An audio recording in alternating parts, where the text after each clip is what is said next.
Usap-usapan ngayon sa mundo ng showbiz ang muling pagbabalik ng isang kilalang aktres sa ABS-CBN sa taong 2026.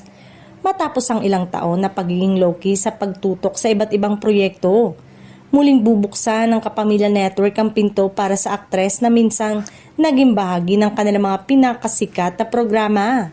Agad itong umani ng interes at excitement mula sa fans at netizen. Ayon sa mga source, ang pagbabalik ng aktres ay bahagi ng mas malawak na plano ng ABS-CBN na palakasin muli ang kanilang primetime at digital content lineup.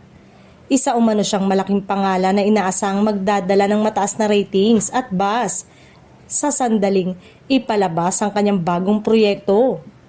Bagamat wala pang opisyal na detalye, kumpirmadong nasa preparasyon na ang network para sa kanyang comeback. Marami ang naniniwala ng naturang aktres ay babalik sa isang heavy drama o romance series genre kung saan lalong minahal ng publiko.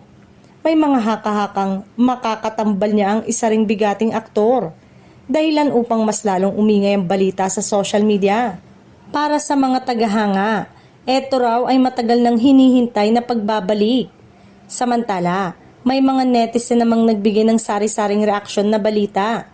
May ilan na masaya at suportado ang desisyon ng aktres, habang ang iba ay nagsasabing tila perfect timing ang kanyang pagbabalik ngayon, mas lumalawak muli ang naaabot ng kapamilya shows.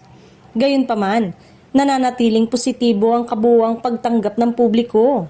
Sa kabila ng lahat ng espekulasyon, nananatiling tikom ang bibig ng kampo ng aktres at ng ABS-CBN.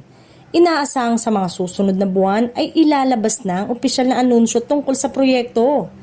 Para sa fans, malinaw na ang 2026 ay isang taong puno ng aabangan, lalo na sa muling pagsikat ng isang kilalang kapamilya star.